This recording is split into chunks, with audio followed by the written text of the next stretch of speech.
Foundational Black American delineation is here to stay. It's only growing, and there's nothing that anybody can do to stop it. The price of freedom is death. We're coming to get our check. Welcome, my brothers and my sisters. How y'all doing the beginning of the week? We're going to get stuff started. I appreciate every single last one of you guys for being here with us, okay?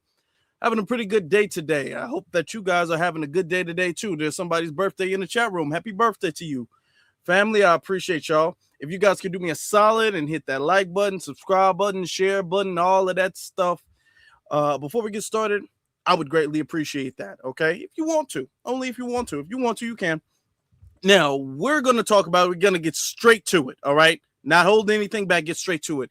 There is a gubernatorial race that is coming up between Byron Donalds. Byron Donalds, he was the only one running until someone else named James Fishback entered into the race. Now, James Fishback, he entered into the race and he called Byron Donalds a slave. Byron Donalds took offense to this.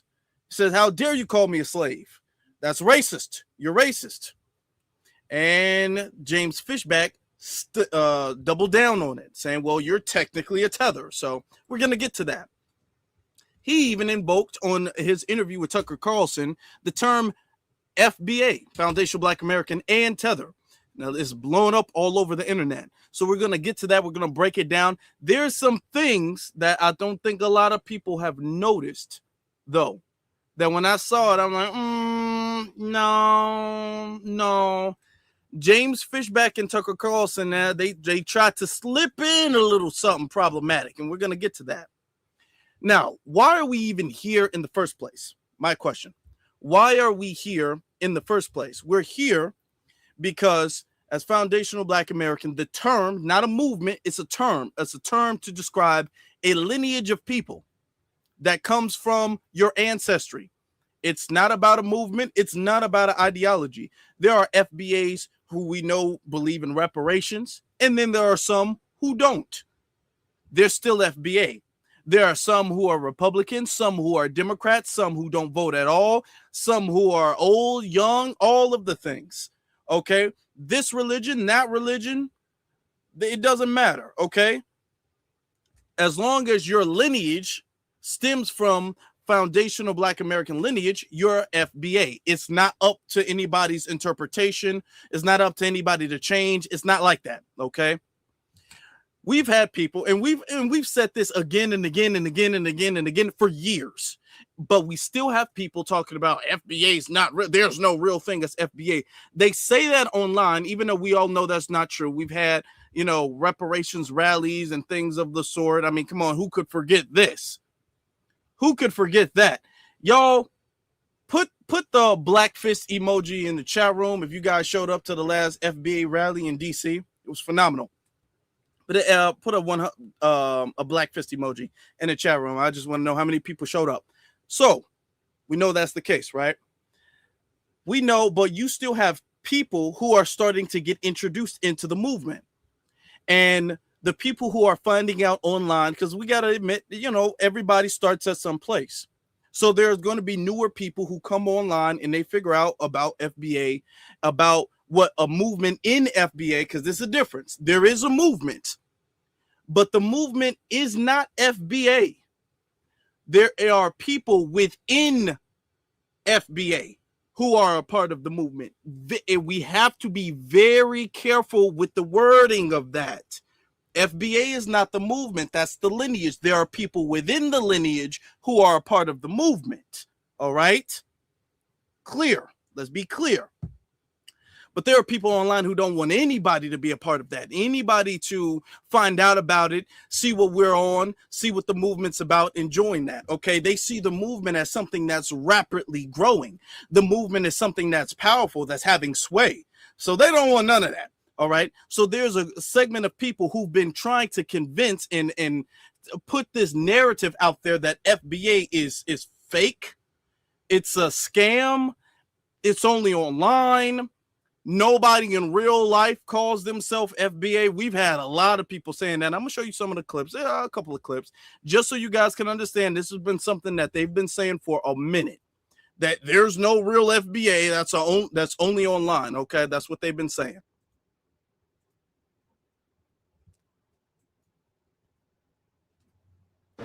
So I went on a rant today and I lost my shit. I was mad. I was mad over this FBA nonsense. And since then, I've gone down this rabbit hole trying to, excuse me real quick. Now, y'all, you can clearly hear his accent. Yeah, trying to figure out what this FBA nonsense is about. And you know what I realized? It's just another psychological operation. You know, the founder of FBA is a grifter. He is just like, he might as well be Candace Owens or people like that. And it's just, the whole point of it is to divide the black community in America. You know, and I found more people, let me put it this way, my rabbit hole dive showed me that more African Americans are aware that the FBA is bullshit. And so I feel a lot better finding out that the algorithm and the media and the systems that are in place to control the narrative are pushing this very small group of people, making them so loud, so it seems as if we're actually divided, but we're not. Because the large outcry from African Americans alone, forget even the Africans talking, the African Americans who are like peeping this shit and realizing that this is just a division tactic, just gave me so much inspiration. Like, okay, so this is not even working. So anyway, if you stumble upon my video earlier where I was like cursing and going all out, I was in the mood this morning, but my deep dive has sort of calmed me down a little bit. So, you know, okay. Black power. All right, check this out. Listen to this.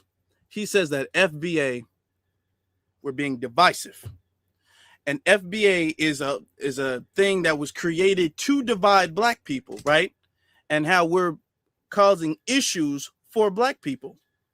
Now, what's interesting about that is that you bring up Candace Owens. Candace Owens is a tether. We were the ones calling Candace Owens a tether. So you're saying you have an issue with Candace Owens, but then when we call out where Candace Owens is from, now that's a problem. So you don't really have an issue with division. You just got an issue with the fact that we're putting that in a category of where people are from. I want you guys to understand, all of these people who claim about we need to be united, they don't give a damn about being united. They don't care about that. They just don't like the fact that we're calling out where the problematic people are from. That's the only thing they have an issue with. When we were called, before people really understood or knew where Candace Owens was from, nobody had a problem with us calling Candace Owens anything but a child of God. Nobody had an issue with that. The second we said, oh, well, actually, Candace Owens is from Caribbean. Okay. And the second we started noticing patterns with people, and we're going to talk about Byron Donalds, who's also a tether, when we start noticing patterns with problematic people, and we all like, hey, actually, they're from here, they're from there, they're from there. And then we just start connecting the dots. Now, all of a sudden, we're causing division. How are we causing the same division Candace Owens is causing? We're the ones who are trying to divide ourselves from the problematic people, which they wouldn't have an issue with if it didn't hit close to home. It hit close to home because that's where you're from. Your people, now I'm not sure about his, he has an accent, don't know exactly where his people are from, but he's an immigrant. That's the thing. And you don't like the fact that we're calling out other immigrants. That's the thing, okay? So it's interesting you bringing up Candace Owens. We're the people who have really dismantled Candace and made it to where Candace can't speak on behalf of foundational Black Americans. We're the ones who are doing that. Y'all want to call her out, but y'all don't want to address the real issue. The real issue is that she's being pedestalized. Her, Myron Gaines, Byron Donalds, a bunch of other tethers who go up and talk about anti-FBA stuff. They're being pedestalized and platformed to spew disparaging and anti-black racist, white supremacist narratives on our community. All right. And we can go down the list of people. Remember when we had that debate, quote unquote, that Amanda Seals had with that tether from Angola? This is why we are doing what we're doing. Now, y'all don't, you want to say, well, we need to be all of this dividing and division, and that's problematic. Well, look, somebody got to do it. If y'all wasn't bringing tethers over here in the first place, if y'all didn't have a warm welcome home for tethers, because y'all don't get rid of them, y'all don't check your own, y'all don't want to address them, y'all don't want to say nothing to them, y'all let them be. So, okay, fine. If y'all gonna let them be, we gonna deal with them. Since you don't want to deal with the problem, don't say nothing about how we deal with it. First off, it's your mess in the first place. Let's keep that real. Because we're not going up. There's no Black American version of Candace Owens. That's why we get to talk all we want to. There's no Black American version of Candace Owens where FBA is going to the Caribbean or Africa and doing what Candace Owens is doing. Or Myron Gaines. Or that Angolian tether whose name is Matt Nuclear. Or Byron Donalds. We don't do that to nobody else. Okay? Nobody else do we do that to. You all are the ones coming over here doing that specifically to us. So we can say whatever we want to say. You all, that is your problem. FBA, we don't have a tetherism problem. Y'all have a tetherism problem. And y'all don't want to address it. So, okay, fine. And we've been saying it. We've been saying it like, hey, man, y'all got to come on. Y'all got to tighten it up. Y'all got to tighten up. Y'all got to tighten up. Didn't want to do it. Fine.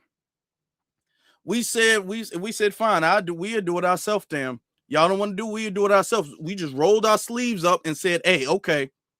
Now, how we do it, don't say nothing. You see? How we do it. Look, this your mess. You didn't want to clean it. Now I'm cleaning it. Don't say nothing about how I'm cleaning it. Now y'all want to be like, come on, we got to work together now. We got to, ain't no. Y'all had y'all chance to get right. You didn't. You still really don't want to, so don't say nothing about how we doing it. You hear where I'm coming? You hear where I'm coming from? You feel me? Now let me play something else because they've been saying this for a minute. Man, this is only online. Most African Americans, and they're using that term out of spite because they want that term to still be relevant, even though it's not. It's not relevant because the majority, even the people who are not really using the term FBA, they don't really use the term African American. The only people who use the term African American who are FBA are using this in some type of rebellion and trying to cling on to Pan-Africanism and stuff like that, which is a very small number. So the term African American has been so depopularized. Anytime you see it, 9 times out of 10, it's coming from a tether. So you don't have to, you can say, oh, African Americans think like this, think like this. No. You got a lot of Black Americans who are using the term Black American or FBA, but you can't make nobody use African American. African American as a term to identify us as an identifier term is only relevant if we accept it. Now, before I say go to the next video, whatever your name is, let's say somebody's name is John, right? Let's say somebody's name is John. If I said, if John is walking around the room, or if I wanted to get John's attention, and I said, yo, Michael, John's not even going to look at me because John knows that's not his name. I can say, Michael, Tom, Steve, Chris. John is not going to look at me. It's not up until I say John, where he hears his name, the name he knows is his, belongs to him, where he's going to turn around and say it. And acknowledge me. Your name has to be acknowledged by you. That's the whole thing about naming. If we don't acknowledge it, it doesn't matter what anybody else says. If we don't acknowledge that to be our name, it don't matter what anybody else says or wants. And the thing is that when it comes to foundational Black Americans, if we don't acknowledge the term African American as the term that we identify with. It don't matter how much you want us to be African American. It don't even matter if African American is the legal term currently, because it's only current. That don't matter. If we don't go by that term, if we don't acknowledge that term, if we don't acknowledge that, if we say, actually, no, that's not my term no more. I'm going to give you another example. When Muhammad Ali, whose whose previous name was Cassius Clay Jr., when he switched his name from Cassius Clay Jr. to Muhammad Ali, a lot of people didn't want to acknowledge him as Muhammad Ali. He had to tell people about that. When people would do interviews with him and they'd be like, "Sir, Mr. Cassius Clay." And he was like, that's not my name. That's not my name. And he did not acknowledge that as his name. There was one boxer, I forgot who it was. I'm sure you guys are going to tell me in the chat room. There was a boxer who said, "Hey, I'm not referring to you as Muhammad Ali. Your name is Cassius Clay. And that's what I'm going to refer to you as." Muhammad Ali beat his ass and made him refer to him as Muhammad Ali. He beat that man down. He was like, I guess he's Muhammad Ali now. Okay. Sonny Liston, thank you. I thought it was him. But yeah, he didn't want to acknowledge that. And then eventually, the fact that Muhammad Ali stayed on his ground and said, "Look, I don't care what my name used to be. My name now is Muhammad Ali." And eventually everybody has to accept that. Now you got people who only know him by Muhammad Ali. They only know him by that. It wasn't Sonny. Okay. It was Floyd. Okay. Floyd did it. Okay. Okay. It was somebody. Okay. It was something. Y'all know the, boy, it's a lot of names in the chat room. Oh boy. Okay. Okay. Okay. The story still stands, yo. The story still stands. Yeah, okay. A lot of people saying it was Floyd, maybe, but the story still stands. The principle of Muhammad Ali standing on whatever his name was, all right, and then not acknowledging and making people have to put respect on his name. Everybody eventually got it together. Everybody did. Everybody like, hey, I mean, you are Muhammad Ali. I guess it is what it is. Malcolm X had to do the same thing. There was an interviewer where he was asking Malcolm X. He was like, "Your name is Malcolm X. Like, but what was your name before?" He was like, "Hey, that don't matter." I'm paraphrasing, but he's like, "That don't matter. That's not my like real name. My name is Malcolm X now. I'm to be referred to as Malcolm X." He was Malcolm Little before, but he didn't even acknowledge that. He didn't tell him what his name was before. He said, "Hey, that don't." He essentially told him, "Hey, it don't matter. It don't matter what my name used to be." And then the interview was like, "Well, what was your father's name?" Hey, that don't matter either. My name is Malcolm X now. And everybody eventually, even if they did begrudgingly, they had to put respect on that. And this is what we're doing with FBA in the term Foundational Black American. You can say African American, but you're going to have to put respect on it. That's just the way it goes. If we stand on our business, that's the way it goes. You got to put respect on it. Let me show you this other clip. All right, because they've been saying that for a minute, that FBA, that's only online thing. That's only online. Come on now. They've been saying it. Hold on. Crazy, but there is no such. This is going to drive some people crazy, but there is no such thing as foundational Black American, because from the start, Black people in the United States came from different African regions, and the label foundational Black American divides more than it actually builds, which we see it online all the time. There is nothing liberating about the term, and the term is mostly used to gatekeep, rank, or dismiss other Black people outside the United States, and I find that deep. Okay. It shuts off there. That's his video. It shuts off there. It's an only online thing, and it's meant to dismiss and all that stuff. Listen, first off, and we can already talk about the fact that there were Black people here. This is something that tethers and political parties don't want to acknowledge at all, period. And you have to think, Why is it so difficult? They notice how they're all in sync with not acknowledging that there were any black people here. All of them, despite their disagreements, despite their different stances and ideologies, they can all agree that we got to make sure that we continue the narrative that there were no black people here. It's kind of odd, don't you think? Even though science and research and all of that stuff verifies that there were. And all they have to do is gaslight. We're foundation. He was like, what are we foundational of? America. We are foundational to America. There was no America before our ancestors built America, point blank, period. Nobody can refute that. And the more we say it, everybody is going to have to stand on it, okay? Everybody's going to have to stand on it, okay? Hold on. Y'all, that Muhammad Ali thing was deep. Apparently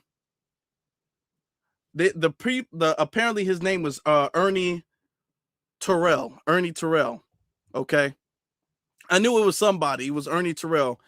Boy, y'all, yeah, okay, Ernie Terrell. Thank you, guys. I appreciate y'all. Thank y'all. All right. But you see, when you make people stand on it, they got to stand on it. All right? And that's what we've been doing. Now, this leaves me, and tethers are hating that term. They hate that term so much because they're used to cosplaying. And what they're used to doing is they're used to us having this like open door lineage, where they can have their flags, they can have their holidays and their traditions and festivals. And then our holidays, our flags, our traditions, our festivals is for everybody. What's for them is for them, but what's for us is for everybody. That's what they're used to. So when we say, hey, hip hop comes from us, they be like, what? No, you need to share. They're so used to that. They're so used to us opening the door for everybody. Remember a couple years ago, they were saying Juneteenth is for everybody. They were saying all of this stuff. Everything we do is for everybody. Now, they didn't say that about Carnival. When they were saying, hey, Carnival's for the Caribbean.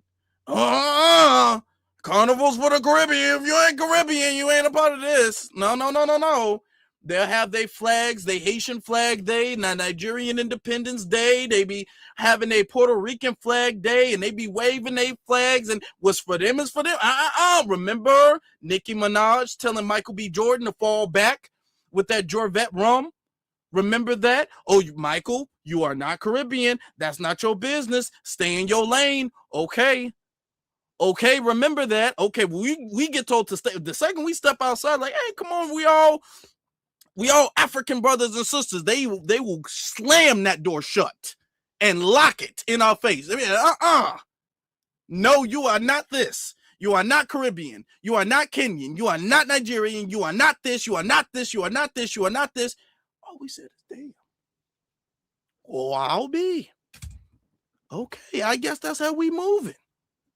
Remember, they even had complaints when the first Black Panther movie came out.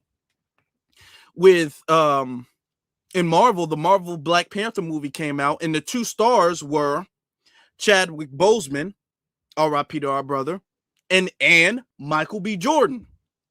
Now, Michael B. Jordan was playing a FBA in the movie, but Chadwick Boseman, who is FBA, was playing T'Challa, an African. Okay, you also had Angela Bassett, who's FBA, who was also playing an African queen. A lot of them, if you guys remember that, they said that was cultural appropriation. A lot of them had issue with that. They said that, well, how will we have, he's not African. They was criticizing his accent. I don't like his accent. They was doing a whole lot of criticizing of that. Remember when Coming to America 2 with Eddie Murphy, who was FBA, when he came out, oh, why y'all cosplaying? They said we was cosplaying Africa. When Will Smith, who was FBA, when he played the doctor in the Concussion movie, they said he was cosplaying. Oh, you can find a Nigerian actor to do that. Oh, all right. Okay. That's the type of time they've been on. And we've been out like, okay, fine. All right. Cool. That's fine. We just going to do what you doing. If this is how we should be moving, all right, let's all do this then. Let's all do this. So now we finally on the type of time that they've been on, because they saying delineation is divisive. They've been on this. We got receipts for years of them saying, stay away from Akatas, stay away from Jareers, stay away from my beads, stay away from them Black Americans. They don't know where they're from. They're not from Africa. We got receipts for years about them talking about that, just unwarranted podcast interviews and all that stuff. And then we said, you know what? I bet. Fine. We're just going to do our own thing. And now they all like, hey guys, hold on, wait, don't go, please. You guys are racist. Nah, no, it don't work like that. It don't work like that. See, when you make your bed, you gotta lay in it. And y'all don't like to lay in the bed you made. You shouldn't have made it. That's your problem. And I also want to add this. When we delineate, it don't even got to be about hating nobody. I don't want us to hate nobody. I don't hate nobody. It's not even about hating nobody. It's about loving yourself and acknowledging what makes us unique and what makes us special. Okay? That's why I'm not mad at them when they delineate.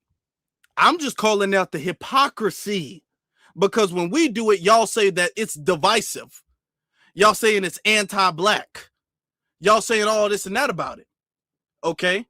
We're going to have to do it regardless, because we got to just acknowledge our unique ancestry here regardless. Even if we was all family and all hunky-dory and all kumbaya, we still different.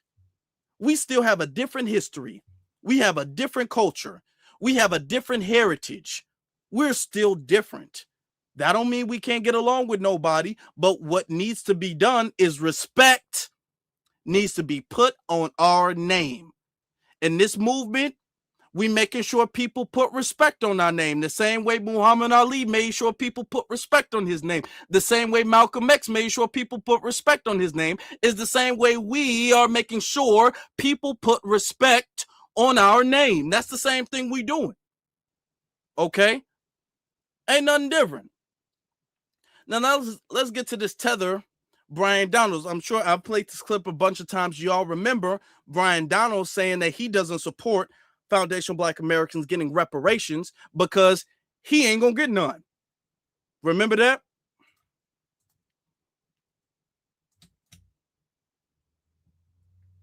Into very in detail, but I will. A couple things is, all right, how many people in the United States today are actually descendants of slave owners? Forget descendants of slaves. Let's hold that to the side. Descendants of slave owners. You've had massive immigration into the United States over the last 150 years. So now you're going to say that people who immigrated to the United States, who are not descendants of slave owners, were not descendants of that trade, now they're going to be responsible for paying that out going forward. My mother's Jamaican. My father's Panamanian. You have a lot of Black people in this country who are not descendants of the American slave trade. So I already know off top, there's a lot of Black people in America who aren't going to be able to get that kind of benefit or get reparations. Well, most people who are for reparations, they feel like it should go to what they call foundational Black Americans anyway. And I agree with that point. But now, this is why the term FBA, that's why that was powerful. That's why that's good. And Charlemagne knows that. Okay, because he listens to, and he's had Tariq on the Breakfast Club, or I don't know if it's him having it because he doesn't own it, but so he knows what's going on. He knows what's going on. They know about FBA. Byron Donalds, and I keep having to highlight this, when Byron Donalds said, or when Charlemagne said FBA, Byron Donalds wasn't like, what is an FBA? I don't know what that means. He said he agreed. All of these people in Congress, in politics, they all know what FBA is, what FBA means, who FBA is. He knows he's not an FBA. And he tried to skate with well, I'm Black, but I'm from Jamaica and Panama, so how do I get right? I don't know. I mean, we just don't know. He tried to skate away with that. And then Charlemagne came in like, well, I mean, it would go to FBA anyway, so you don't even got to worry about that. Okay? So, and this is a talking point that they've been doing for the longest time, which is why you see they've been platformed. A bunch of tethers been platformed to speak on FBA reparations. This is why you'll see a task force, and you'll see Candace Owens speaking on reparations, and you'll see Coleman Hughes speaking on reparations, and you'll see Myron Gaines speaking on reparations. They want to platform people who wouldn't qualify because they already know they're going to try to shut it down. They already know that. So they love to promote these people, these immigrants, because they already know what type of time tethers are going to be on. They already know that. Let's continue.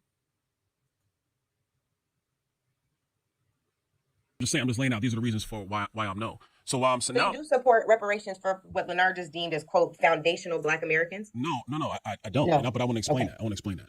And so that's why you have a lot of people saying, okay, well, then what are we going to do?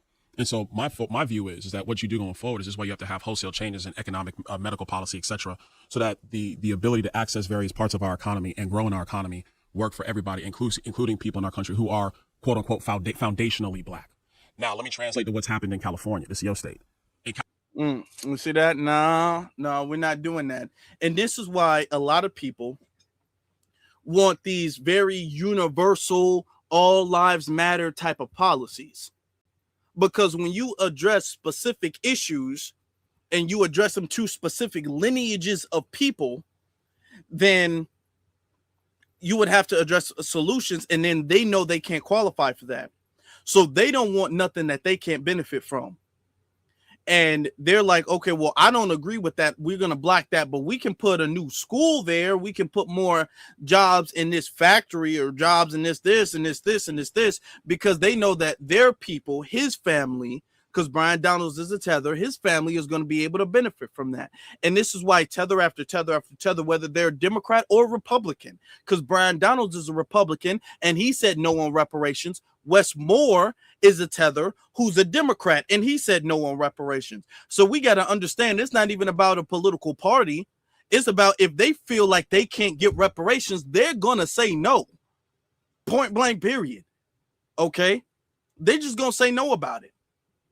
So this is why a bunch of FBA's been kind of just letting Byron Donalds fight his own battles. Now, he was called a slave by this guy named James Fishback. And James Fishback, he doubled down on it. He doubled down on his comment calling him a slave. We're going to kind of get to this news clip real fast, and then we're going to get to the interview. Up until that point that he gives his money back, I'm going to keep calling him what he is. Gubernatorial candidate James Fishback doubling down on referring to Congressman Byron Donalds as a, quote, slave to his donors. Both men trying to be your next governor.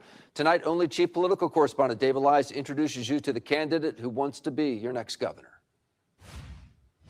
My message as running for governor is very simply to keep Governor DeSantis's wins in place and then to build on affordability. 30-year-old Republican investor James Fishback praising Governor DeSantis while focusing on affordability. It has gotten way too expensive to insure your home, to buy your home, to pay property taxes. Everything under the sun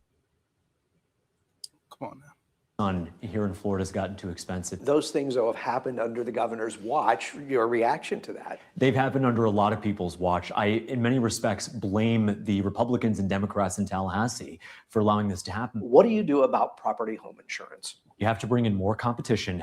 You have to stand up to the property insurers who are ripping people off. The governor wants to eliminate property taxes. Do you support that? I support that completely. We have to eliminate it, but only for Florida residents and their homesteaded property. You are very pro DeSantis. Do you think that helps or hurts you by an opponent that's backed by Trump?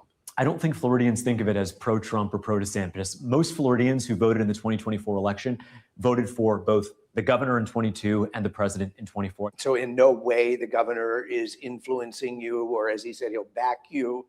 No. Listen, I'll put it to you this way. I am working to earn the vote of every Floridian. You've been criticized for calling Byron Donalds a slave to his donors. Mm-hmm. Do you regret using that term? No, the only one who should regret anything is Byron Donalds for taking $30 million from AIPAC and corporate interest. It is unacceptable that you would take that kind of money. Up until that point that he gives his money back, I'm going to keep calling him what he is. Your opponent, Byron Donalds, has said that without a doubt, he will be the next governor. Yes, he's very, very cocky and very conceited. And the only one The only one who could know what is going to happen are the Florida voters. Donald's campaign Okay. You see that? He said it and then doubled down. announcing just today it has $40 million in its war chest. Now, let's Going get to to be the up against a lot real of money. thing. How do you Let's compete get to the against real that? thing. Now, he called him a slave. Okay. Then he tried to clear it up by saying, well, you're a slave, but you're a slave to your donors. Okay.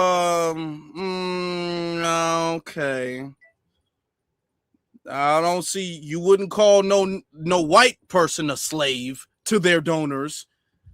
Just notice that and I'm not even caping for Byron Donalds, but we let's acknowledge the fact that just because Byron Donalds ain't on our side does not mean that James Fishback is. All right, let's just keep that clear. But that was an interesting little cover up he did. Now he had an interview with Tucker Carlson, and in that interview, come on now, let's taking this so long. They acknowledged, they talked about. So you're running for. Okay, hold on, let me take it back. Publish actual spot prices. We're totally transparent about the VIG, what we take, and we treat everyone with honesty. So if you've been watching what's happening, you know it's not just about money, it's about sovereignty and holding something that endures and cannot be manipulated or taken from you. So if you've been waiting for the right time to act, this is it. I'll just ignore that. That's just one of his ads. How has he responded to AIPAC, Shakur? Well, his campaign called me racist. Not for that comment, but because I called him a slave to his donors.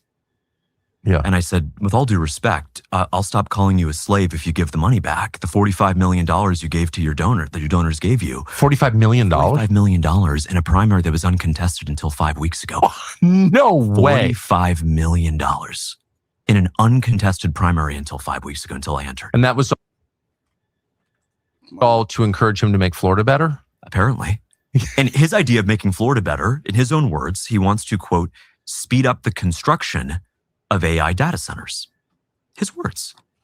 He said in a private meeting with donors, I have a friend of mine who was there, and he said, what do you think about Fishback's proposal to ban Blackstone from buying single-family homes and forcing us to rent as opposed to own? And what Byron told the donor in that meeting is that Blackstone bailed the economy. They saved us in the financial crisis. They deserve to be able to buy those homes. That's capitalism. That was his response. And I say, look, the goal here is we need to look out for our own people. When a family of four is getting outbid by $1,500 by a private equity firm that's taking Chinese money at the capital gains rate, as opposed to the rate that you and I pay and everyone else pays. They pay half the tax. They pay half. Carried interest. 20%. And he thinks that because of what Blackstone did, which they didn't actually do, what Blackstone allegedly did in 2008 gives them cover to run roughshod over all of us and to take homes from under our feet. And this is not a hypothetical thing. This is happening right now. Byron said that? Byron said that to a donor. Because what I have said, Executive Order number 3, is that I would ban Blackstone, any private equity firm, any Airbnb speculator, and any foreign national from buying a single family home in this state of Florida. You don't get to have a right to our homes. If you or I were to go to Canada right now and buy a single family home, we would legally be prohibited. Man, you're spinning me up. Getting mad just hearing this. What kind of reaction do you get when you say that? Very positive. I'll tell you one. Yeah, I bet you do. Well, I get a very positive reaction because I think, and you've pointed this out, I loved your speech at AmFest, because you recognized that America First is not owned exclusively by any party. Of course not. In fact, if you went out and polled that very question, that framework that you put out, which is the American government should exclusively look out for the interests of its citizens, 90% of not just Republicans, of literally everyone would agree with that statement. Yes. And so what I was amazed by is we had a meet and greet in Tampa Bay this past weekend, and we had 50 or so people RSVP'd, over 200. He's taking a long time to get to the point. Republican. I'm not going to ever vote for anyone like that. Anyone who's pro-death, who's against human dignity, for hate speech law. cause, who doesn't think that providing the next generation a chance to get married and have kids and own a home, if you're not on board with that, then I have nothing in common with you. Yeah. I don't care what you call yourself. That's right. And I think this idea that of the party labels has become a hall of mirrors. That's for sure. Right? What you see is what you get. I mean, by the way, Byron Donalds, as of right now, still endorses Randy Fine's re-election bid, despite that starve away comment. And they tried to cancel you for having a conversation with a certain someone. He's literally endorsing a member of Congress who told innocent children who were literally starving on video to starve away. That tells you everything you need to know about my opponent, Byron Donalds. What I know Byron, and I've always gotten along with him. He's super cheerful. I didn't realize, is he ideological? I've never. Boy, that's taking a minute. Let me okay, they're about to get to it now. Appreciate y'all patience. They're about to get to it. All right, here we go. That. No. That's why I call him a slave. Yeah. And they called you a racist for that? They did. Which is actually quite interesting because I got a call from the Foundational Black American Society here in Florida who reminded me that Byron's mother is Jamaican, he is Panamanian, and they found it quite insulting, in their words, that he would try to claim victimhood of slavery without a single descendant of American slaves in his family. I like those foundational guys. They're so good. Tariq Nasheed and all. I mean, I don't agree with everything, but like Okay. Let me stop that. What's that time? Okay. There's a couple of things I think that are a little problematic in that point right there. I'm gonna let it play a little bit longer, but there's a couple points that are a little problematic. Right? He got a call from the Foundational Black American Society in Florida. What is that? What is the Foundational Black American Society in Florida? What is that? Because we know FBA to be just a lineage where there's no FBA chambers, no FBA societies, no. Who called him? He doesn't want to acknowledge the fact that he found it on YouTube. He found it online. He doesn't want to acknowledge that. So he's saying he got a call from the Foundational Black American Society. Don't let that go over your head, because there's a couple of things they're trying to slip in there. Don't let that go over your head. Another thing, Tucker Carlson. He says, I like those guys, those foundational guys, Tariq Nasheed. Notice he immediately, quickly, I don't agree with everything. He immediately like, yeah, I like that. And I don't agree with everything. He wanted to hit the brakes real fast, right? He said that immediately. He didn't even finish getting out the I agree before he pulled that back. I don't agree with everything, because you know that once you say that, now the conversation is, once you acknowledge FBA being correct, now you have to acknowledge the demand of reparations. So he wanted to stand on that. I don't agree with everything. He said that very quickly, immediately. Okay. Let's continue, because there were some more things that were said that was very problematic, I think. They've got a perspective. If your family's been here 400 years and the descendants of a lot of American slaves or families have been here 400 years, I don't know. I think that gives, I'll listen to you. Like you've 100%. You've got a point of view that is legitimate, I think. Yeah. And they're unequivocally heritage Americans. That's for sure. 100%. They're definitely heritage Americans, if anyone is. And, someone rolls in from Ghana and gets an MSNBC slot and starts speaking on behalf of Black people. It's like, shut up, honey. You've got nothing to do with this. Right. That's Literally. a fair perspective, right. I think. And so it's good to actually see them call them out for that. That's actually cultural appropriation. Appropriating the struggle of slavery. I totally agree. And the struggle of slavery was real. I don't think Republicans ever want to really whitewash that. It's real, right? But for we're Byron, against slavery. We're against it. Whether it's in the, West Bank or here or anywhere. Yeah, against it. And so for Byron's group, his team, to call me and essentially our entire supporting base racists for saying that you're a slave when quite literally you took $45 million. You won't tell us what you agreed to take that money this early in a primary, which is unprecedented. You know this, how unprecedented that kind of money is in an uncontested primary until now. But secondarily, to actually go out and try to gaslight us and think that you're just one of those guys that has been here, since the early 1800s and your family was in the struggle too, you're not. And that's a very interesting term that the foundational Black Americans use. It's called tether. They're tethering these tethers like Byron Donalds.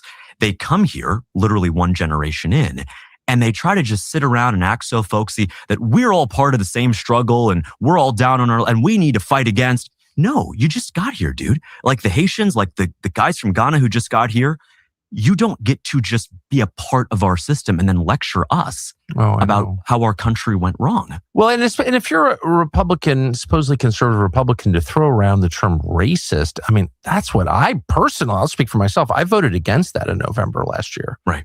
I don't like that style of non-argument. Just dismiss someone off the top. You're a bad person. I don't have to. Now, okay. A couple of things. Got to call out. Now, he is a tether. All right. But there's a couple of things I'm not really for, though. This term that they're trying to use, heritage American. Did you guys peep that? A lot of people in the chat room, y'all noticed that too. I saw. Y'all noticed it too. This heritage American be like, yeah, the FBAs are heritage Americans. And they're trying to acknowledge FBA, but simultaneously also acknowledge this heritage American thing, and to say, well, yeah, you guys are also heritage Americans. Why? Because they want there to be a white version of FBA.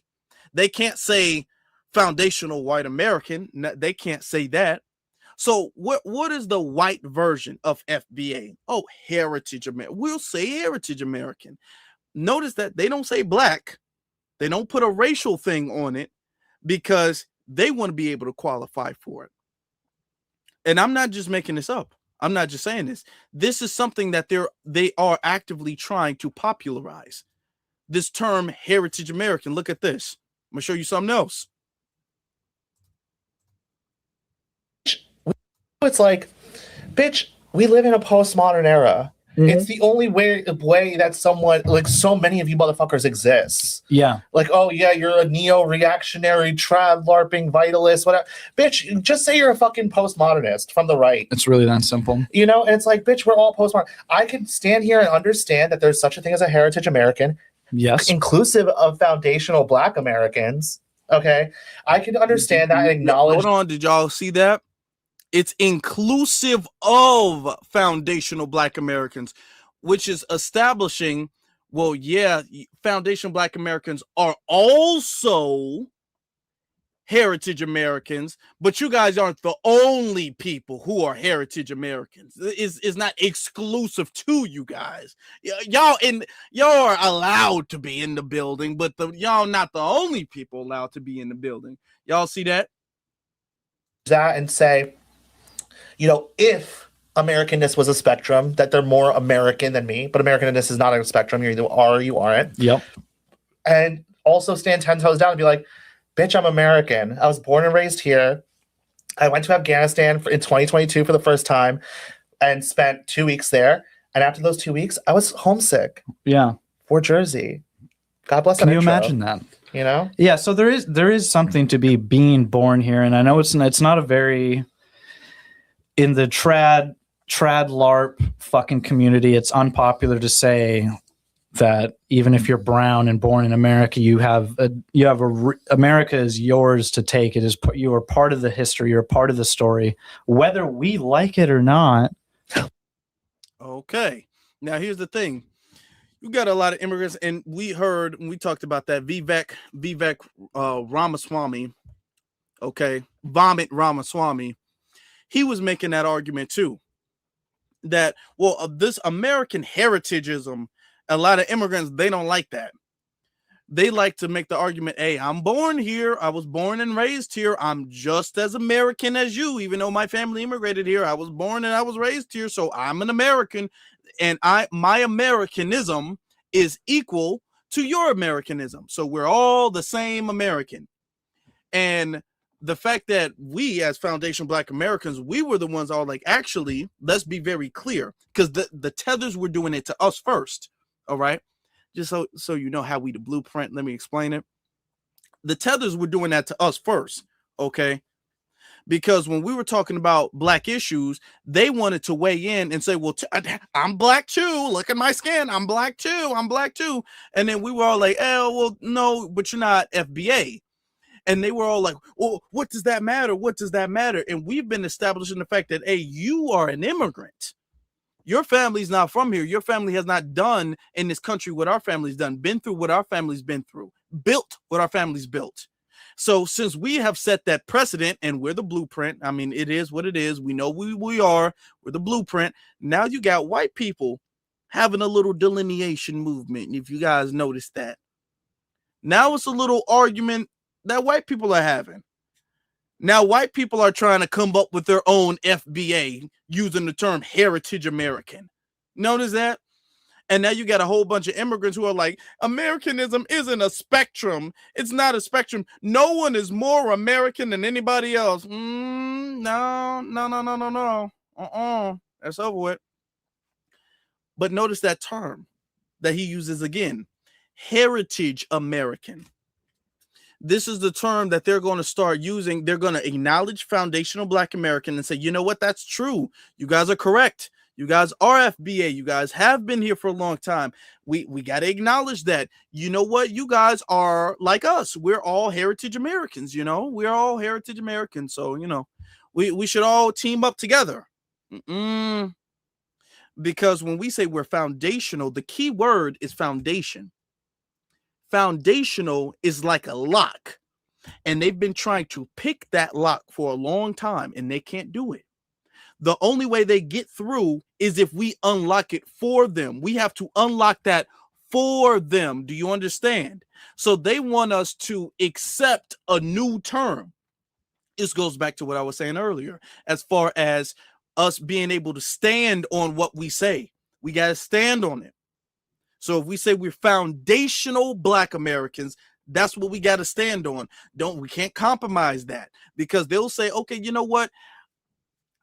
How about heritage American? And then we'll all be heritage Americans.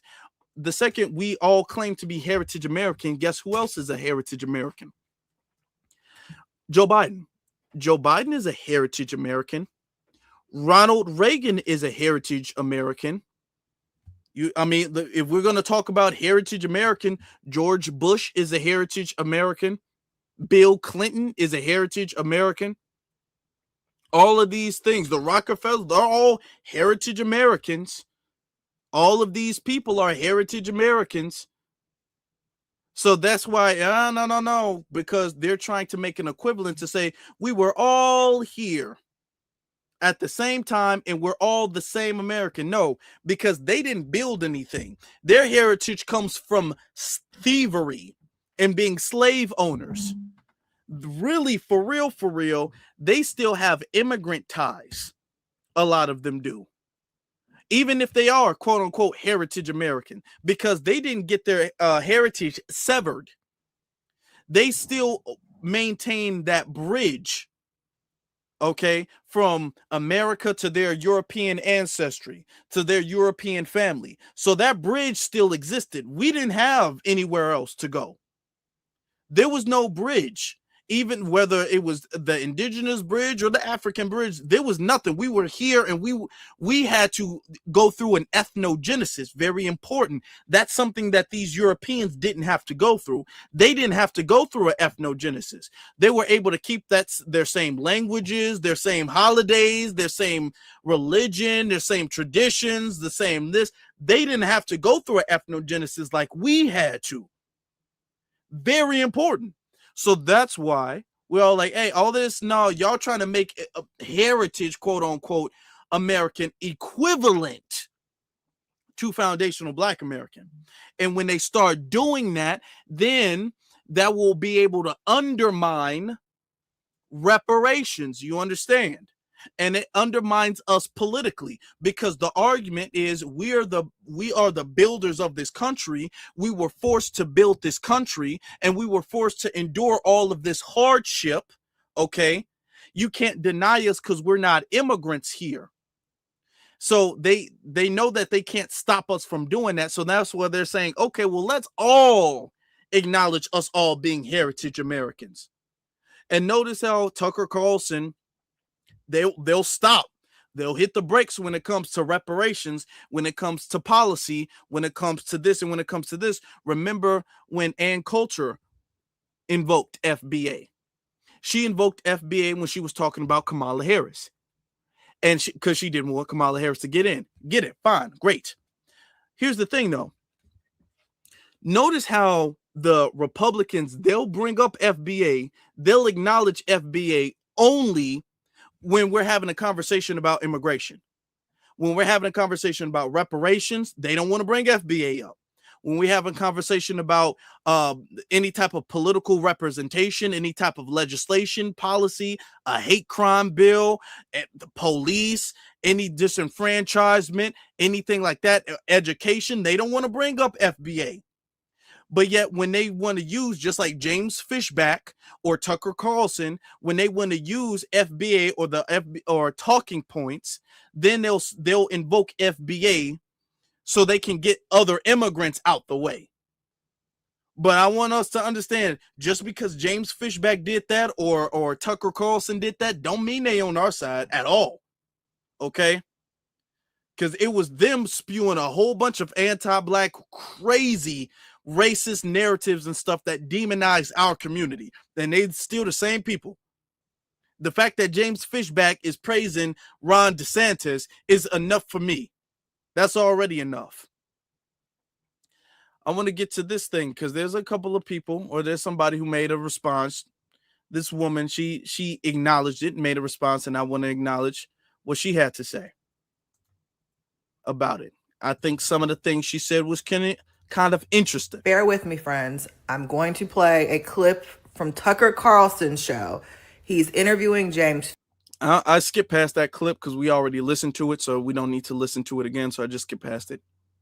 So I edited it out. I just want to draw Fishback, who is running for Florida governor as a Republican. If you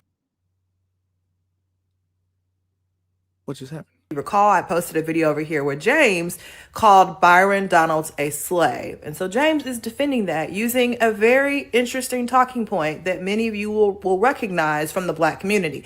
Again, I am not defending Byron at all. Can't stand him. This whole discussion couldn't happen to a better person. However, I do think this is an interesting progression of events, if you will.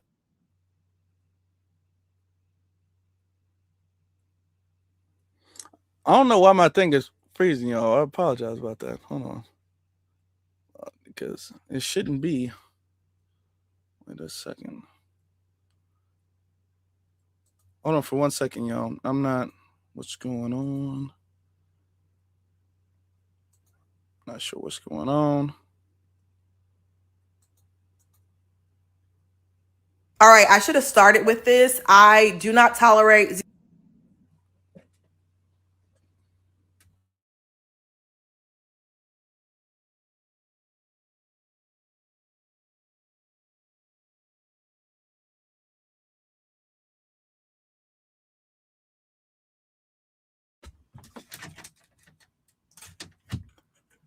I also do not tolerate slick comments about the African American ethnic to get off little jabs at us.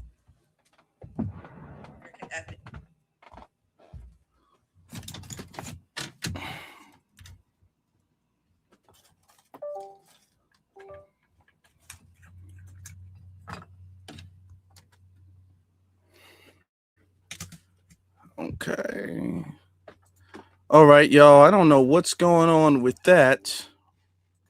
Having some technical issues right now. Not sure why. Don't know why that's going on. There's a couple of technical issues. I'm not sure. That don't make sense. Okay. All right then. Okay. I don't know what's going on with that, but it's it is what it is. I wanted you to see. Let me see if I can pull something else up. If I can actually pull it up online, that's what I'm gonna try to do. I don't want to. Okay. Everything is kind of, huh? Well, that's not working. So she says that, and then she also says that FBA is right wing like loophole. It goes into the right wing stuff.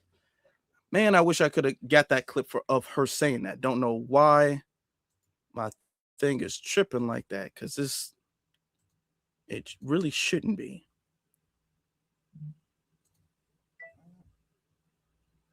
Okay, hold on.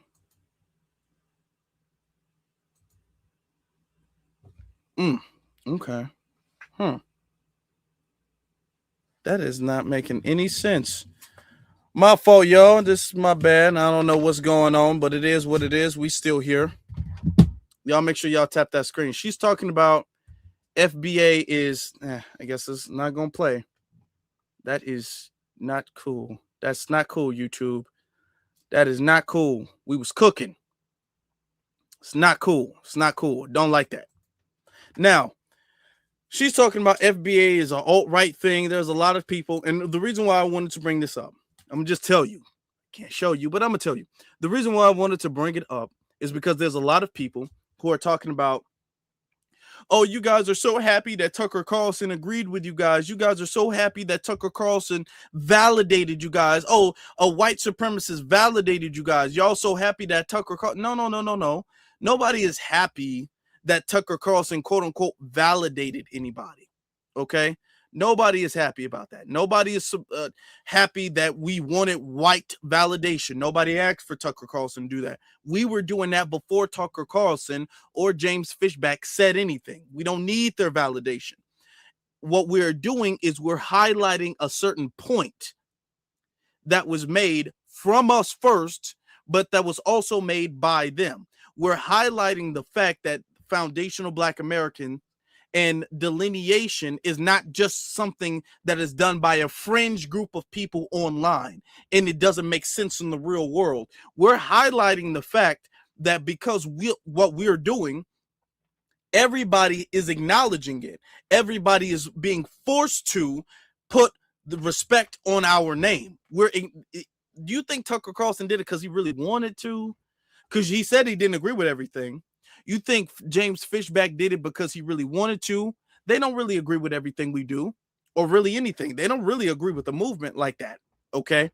But they have to put respect on their name. This is why we said it.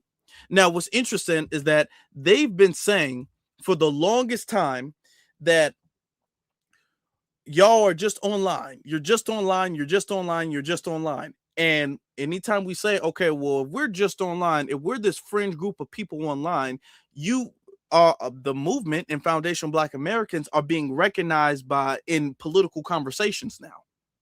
It's being named in political conversations. When Byron Donalds was on the Breakfast Club, with James Fishback, with Tucker Carlson, all of this stuff is being acknowledged. So you can't say anymore the narrative.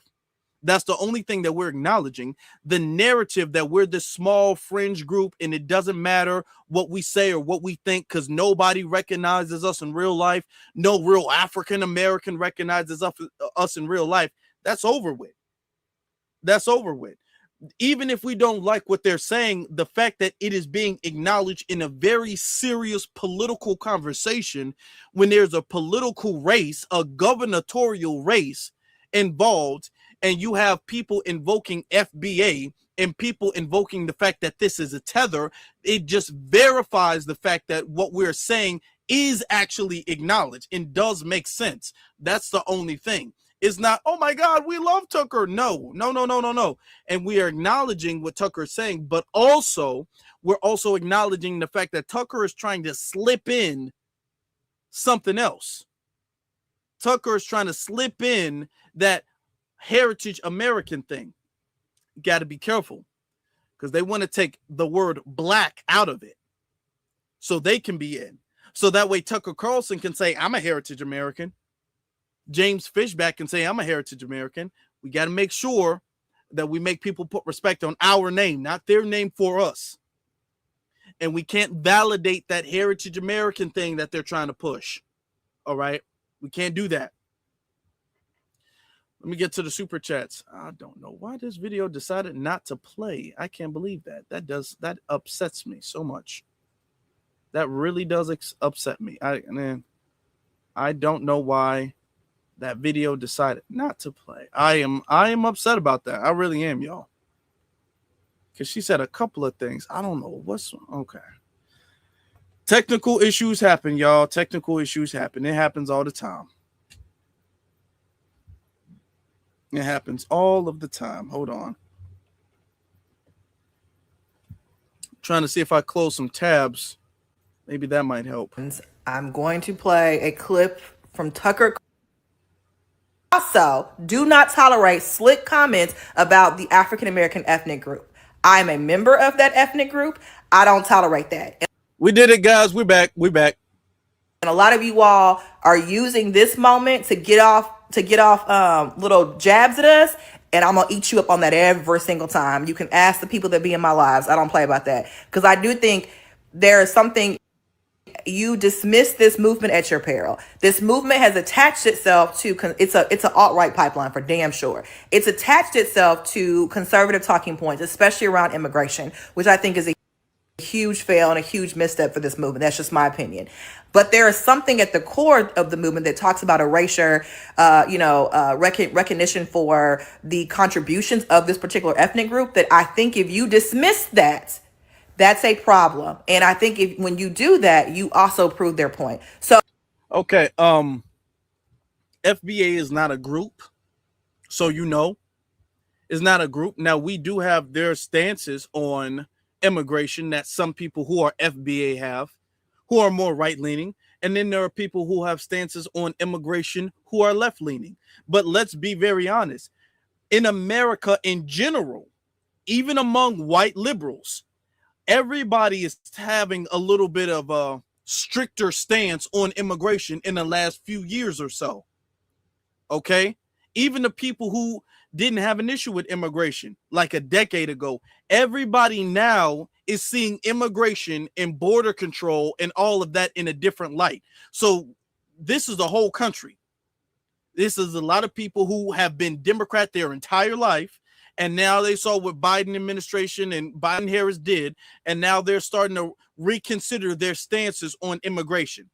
This is the effect of having millions of people just unvetted barge into the country and then be subsidized by the government. That's the effect of that. Now really all of America, or a large portion, not all of course, but a large portion of America is reconsidering their stances on immigration. Now, there's some people who are super, super, super strict and want them all gone and want even the people who've been here gone. And then there's some people who are less strict, but not as liberal on immigration as they used to be very honest.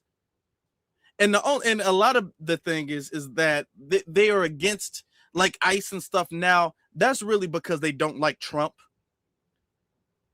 And they're just not gonna like anything Trump does. So it is what it is as far as that's concerned. But to be honest, the whole FBA, that's a pipeline and y'all taking right-wing talking points. No, because we're the ones who are affected by it the most negatively. When you guys allow all of these people to come into the community unwarranted, that negatively affects us. How is that a right-wing talking point? See, the Democratic talking point is that we allow them to come in and ruin the community, and we need to turn the other cheek because they're a person of color. That's the Democrat talking point. And notice anything that we do that's not in alignment with what the DNC wants us to do, what the Democratic Party wants us to do, is now an alt-right talking point. No, absolutely not. We just got common sense. It's not even about being right or left or Republican or Democrat. It's about self-preservation and what is in the best interest of your community. And right now, what's in the best interest of our community is to have a stance that isn't for open borders. That's what's in the best interest. Okay? Right now, what's in the best interest of our community aligns with what happens to be the Republicans, at least on immigration. And a lot of people are calling out the fact that the immigration on the Republican side is a little hypocritical. Because the thing is with them is that we're saying there needs to be a freeze on all of it. I don't agree with the fact that y'all bring in white South Africans, if you could call it that, over here. I don't agree with that. I think your immigration from the Ukraine needs to stop. I think immigration from the white South African immigration needs to stop. I don't think they need to have none of them. Y'all need to focus on problems right here, right now, before y'all start letting any and everybody else in. See, that's our stance, or that's my stance, I would say. That's my stance on it. So no, all of this, and they're trying to gaslight, and this is what they're going to be doing. They're going to be saying, well, Tucker Carlson acknowledged FBA. That's proof that FBA is MAGA. No, it's not. No, it's not. All right. Finally started working. I don't know what happened. I had to take it down and then bring it back. But it is what it is, y'all. Oh, we can have conversations about the issues with this group without going there. And if you go there, I'm gonna go there with you. I'm going to hell with you. Okay. Anywho, Byron deserves this. Byron deserves this because during Kamala Harris' campaign, there was this whole thing about Kamala Harris not being black. And this is kind of a semantics kind of thing. People from this movement believe the term black came from us as people in America, that we created this term black, and that it's been kind of pushed around the world, but it's our term. So when they say black, to them, they think the word black means African Americans who are descendants of enslaved people. And so that's where that comes from. So when you start having people like Ann Coulter, Donald Trump, and also Byron Donalds saying that Kamala Harris isn't black, we got a problem. And I know somebody who follows this movement, which is very much a path to the alt-right. It's an alt-right pipeline for doggone sure. I remember when that clip came out, I said, now look at here. You got Ann Coulter, you got all these white people, and Byron, who, according to y'all, is also not black, based off these rules that y'all made. You have them all saying that Kamala Harris ain't black. I feel like we've lost the plot, have we not? Have we not lost the plot? The plot was lost. Now, let me jump in with that, because she said a lot there, and I really wanted to get to that point. Really did. The whole Kamala is not black. Let's break stuff down. We know now. Let me break down the whole what being black is. Let's just break that down, because a lot of people have different opinions on that. Here's the thing. Historically speaking, we know that black, we have been legally classified as a lot of different things. We were colored, we were Negro, we were black. Okay. We've been designated as a lot of different things. We know black on the American census, the U.S. Census, is classified as a race of people. Okay. Black has also been used as kind of like less even legally, but more socially, ethnic identifier. Because we weren't saying we're black this, we're black that, we're nothing else. When people asked us who we are and all of that, we were using the term black. Now, there were people who also used Afro-American at a certain point in time. There were people who used Black American. There were people who just said black. So black has this thing, and that's why there's a discourse in the community where black has this thing where I acknowledge that black is a race. Now, there are some people who are saying that black isn't a race, and there is no race. There is no such thing as race. Okay. In order to solve problems, and this is my thing, you can believe what you want to believe, but I believe that everybody here, we have hundreds of people here, hundreds and hundreds of people here. I believe that every single last one of you all here may be here because you guys are entertained, but most of you all are here because you want to solve an issue. You want to solve problems in the community. And the only reason to solve problems in the community, we have to really acknowledge what the reality of the situation is. Let's do that. Black is a race. It doesn't matter if we want race to be real or not. It's a race. Races are just categories. Point blank period. It is what it is. To say black is we're the only people who are black. Try to get some legislation passed like that. Like, we gotta, come on now. We gotta do that.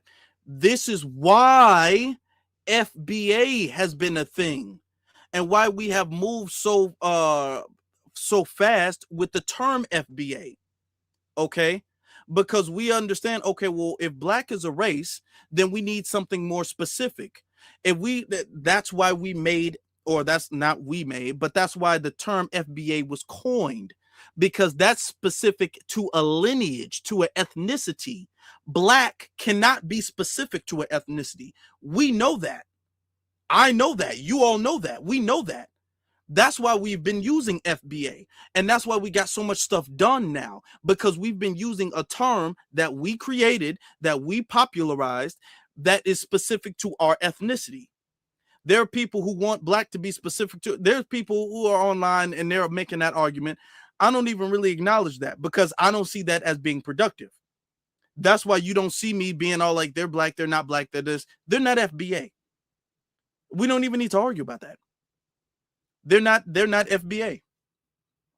Where did black come from? Black came from this, black came from America, black came from Africa, black came from there. Oh, well, they're not FBA. Argument over.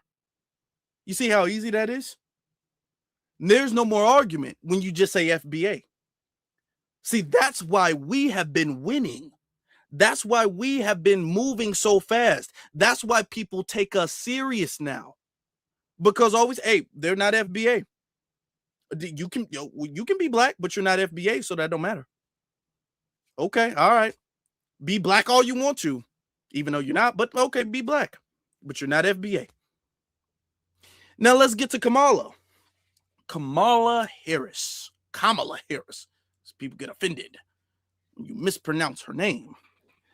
She's not black at all.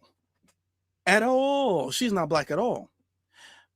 Notice that the black side of her family comes from her father, but her father isn't all the way, quote unquote, black. Her father's father is a Irish slave owner. He comes from a family of Irish slave owners. Her father's mother, on her father's side, her father's mother, that information is kind of vague. But the thing is that a lot of people have made different points and arguments that her father's mother isn't even a black Jamaican. Notice that people keep saying that, well, her father is Jamaican, but Jamaican is not a race. Jamaican is just a nationality. Okay? Jamaican is not even technically an ethnic group. Jamaican is a nationality. Most people refer to themselves by the nation they're from. Her father, is from Jamaica, but that doesn't make her dad black or a Negro or whatever you want to say. So her black side is completely illegitimate. And let's say, for example, her dad is half FBA. Let's say her dad's mom, her grandma, which she lied about, but let's say she didn't lie. Let's say her dad's grandma is from Louisiana, is an FBA woman from Louisiana. That still don't make her black, and the way I see it, because your dad would only be half black. If Kamala's grandma was from Louisiana, that would only make her half black. Her dad half black. But then her mom is a full-blooded Hindu Indian. So that means that Kamala is half Indian, 50% Indian, and then she's 25% Irish, and then 25% black. So when you add that up, she's what is Kamala mostly made of? She's mostly made of a Hindu Indian. Even if we just go by percentage, you can't be black if you only have one black grandparent. That's not how that works. They tried to one-drop rule Kamala into blackness. No. We didn't say Kamala's not black because we just don't like you. No, that's not how that works. They tried to one-drop rule Kamala into blackness. How many of us have 4 black grandparents? I'll raise my hand. I know I do. I got 4 black grandparents. Okay. I got 8 great black grandparents, okay? And I could go on and on. I got 16 great. I got 32 great. Okay? I got 64 great. Like, we can go on and on and on. How are you, a black person, with only one arguable, because it's arguable, but even if it wasn't, you only got one black grandparent, and you get to be black, and people saying you a black woman, that's an insult. No, you are not that. And no other community would allow you to be that either. If you only had one Korean grandparent, they wouldn't allow you to call yourself a Korean person. They wouldn't. No, you at least need half. Come on now. No, you try to run one drop rule your way in. And the reason they did that is because they were banking on the loyalty that black people, foundational black Americans, have to each other. That's the same loyalty that got Obama in office. Because Obama wrote on, hey, he's going to be the first black president. He's going to be the first black president. And Obama, for two terms, he banked on the loyalty and the commitment that we would have to seeing black people succeed and seeing black people do well. Obama banked on that, and he won twice off of that. And they tried to run the same play with Kamala Harris. But the thing is that we learned from Obama. And we said, okay, well, y'all, we understand exactly what's going on now. We get it now. Oh, you guys are banking on that. So now it's a vetting process. And we're saying, you know what? Y'all are not going to be able to immigrate from other countries and then come over here and bank on our goodwill. Because the reason why Obama got in is because we have a goodwill. Okay? And it was exploited. And that was the same exploitation tactic that they tried to use with Kamala. And it didn't work. So she's upset, the woman in the video, and I'm going to go back and I'm going to let you play it. I'm going to play it. Let you finish. She tried to, because she's a liberal who wanted Kamala to be black. And I told you guys the second that Joe Biden dropped out, the reason they want Kamala to be black, even though Kamala, she's not even a tether, but she's like an honorary tether. She's like, she has such a tether practice that she kind of is a tether. Yeah, she kind of is like a tether, really. You know, if she's not, she'll do to the tethers get here. Okay? We understood that. And we said, you know, we can't let they call Kamala. The reason why we stumped so hard on Kamala not being FBA and even being black, we stumped so hard on that because we knew the tactic. We knew they were going to be all like, man, if y'all don't want to vote for Kamala, that's just because y'all hate black women and y'all just don't want to see black women win. And there's all of this misogyny in black men. Remember, that's what Obama did, and Obama's a tether too. So we already knew the game. We already knew. So no, I don't care how, on my deathbed, if somebody said on all these years later, I don't care how old I grow to be, on my deathbed, I would say Kamala is not black. Kamala is not black. She is not. She is not. She's not even a like a non-black tether. She's not even. No, she wasn't even raised in the Caribbean. She wasn't even really raised by her dad. No, she is not black. No, I'm not. No, we are not doing that.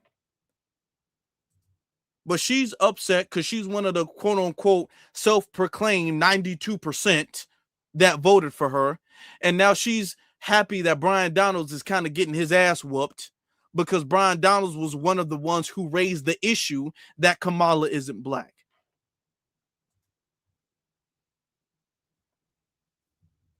Also be very careful there. They are pretending as though, yeah, we believe they have a claim to heritage Americans. But when the chances are, when there's opportunities to establish that, they gonna skip right over us. Like, don't get too comfortable with people like that saying that.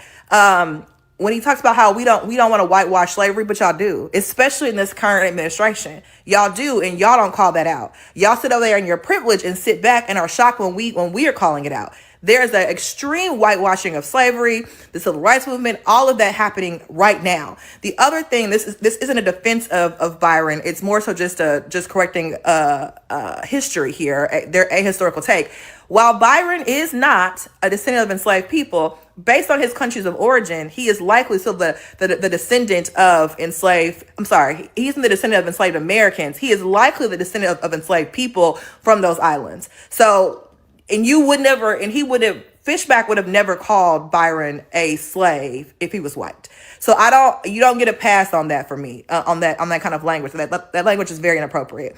My other big thing for this too, if y'all gonna sit up here and play in our faces and talk about, oh yeah, I agree, run us our money.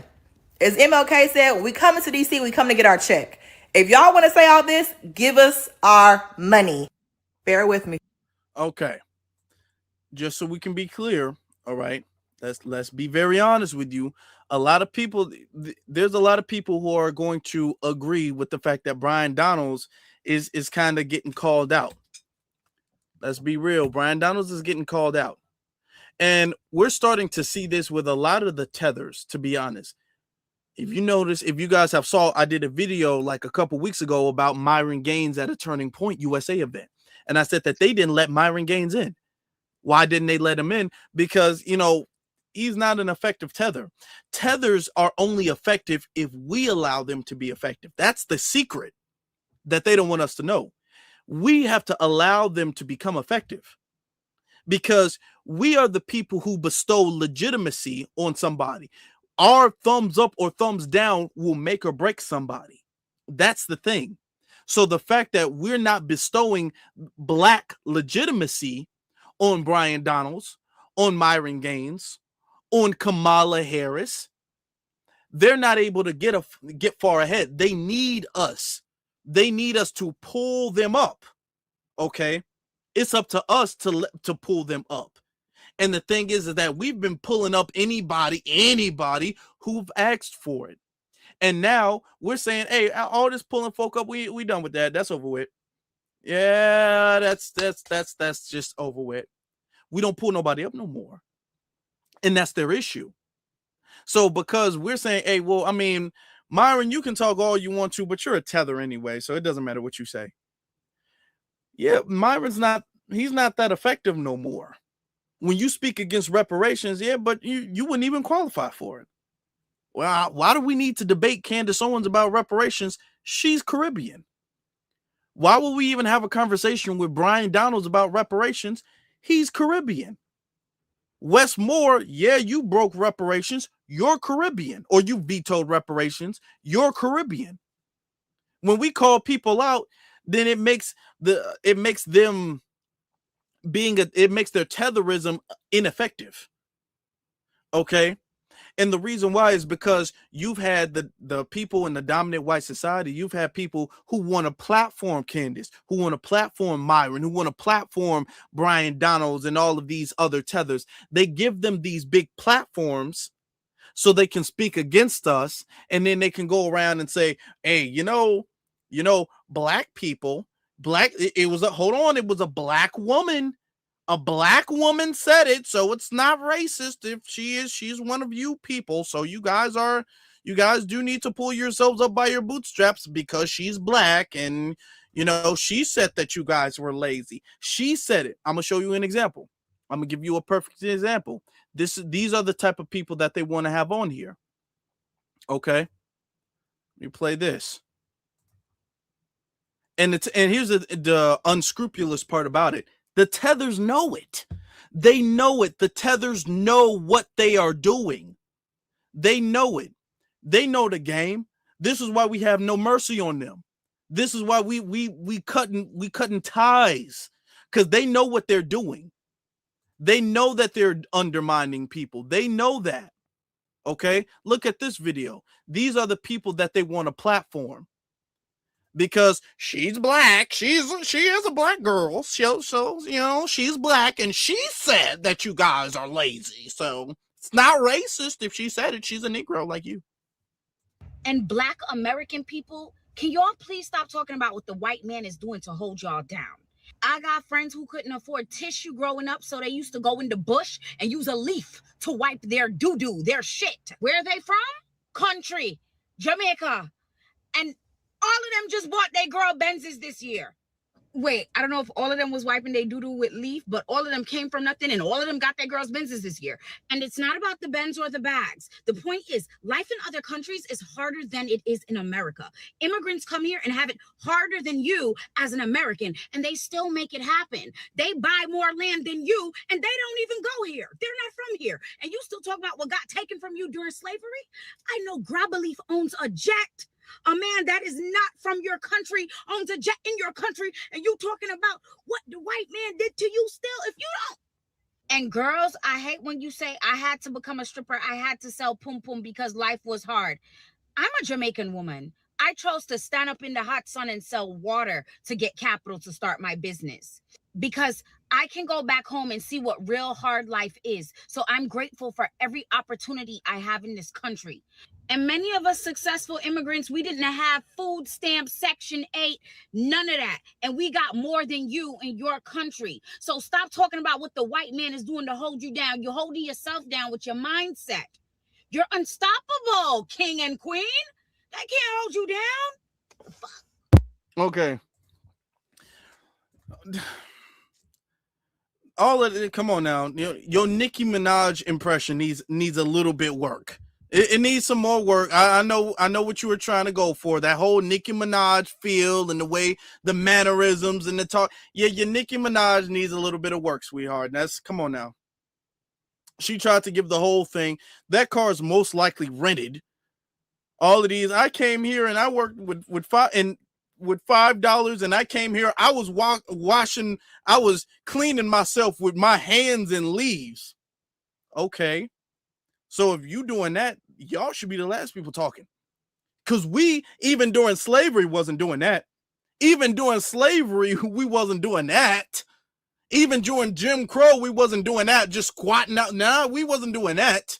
Even before we had toilets, we weren't doing that. Okay? So y'all need to be, and y'all in 2025, y'all in the modern society, in the 21st century, outside using your hand. That's not nothing to brag about. Talk about, we know what real poverty is. No, that sounds a little bit more like that stupidity than poverty. That's mean, it is. So what? So what? I don't care if it's mean. I don't care. I said it. That sounds like primitivism than poverty. Okay? Y'all can't come together and make toilet paper? Like, I'm just asking. I don't know. I'm just asking. That's nothing to brag about. I want you to also understand we came over here and we had to stand outside and sell water and we didn't complain and we didn't do this and we didn't do this and we didn't do this. Listen, y'all. I don't know if you know about what's going on in Minnesota. I don't know if you know what's going on with the Somali community. If we got to go there. I don't know if you know what's going on with the Somali community and all of the scams that they're getting caught up with the daycare centers and stuff like that. Come on now. Y'all will come over here and talk about, we just got it out the mud. We didn't have no welfare. We didn't have no food stamps. We didn't have no Section 8. We didn't have no government assistance. Man, the second we delineated, y'all got scammed. Y'all been running scams and little loopholes and little Section 8 and this and that and all that. We can look at the Somali community right now and find a whole bunch of scams. Y'all got maternity fraud all in Jamaica. Y'all be running different crimes and scams and stuff like that all around the place. Credit card scams, all of that. Come on now. Y'all want us to pull up the receipt about food stamps? Y'all think y'all don't get food stamps? Y'all think there's whole government set-asides. There are whole task forces in different places, in New York, in Chicago, and all of these things, different organizations specifically for you all. It wouldn't exist if you guys weren't utilizing it. It wouldn't exist if they weren't using the resources.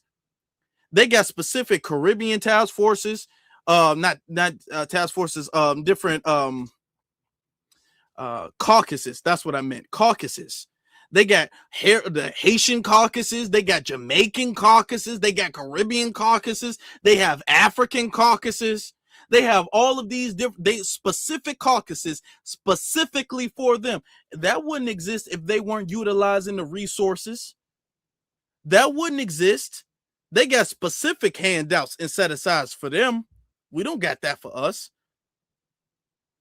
All of this Black America, if y'all don't complain, y'all need to stop complaining. And here's going to be a Tucker Carlson who's going to look at that woman and going to be like, well, you see, she said it. She said, we've been saying it for the longest time. Y'all called us racist. Now, she is Black. She is a Black woman. So it's not racist.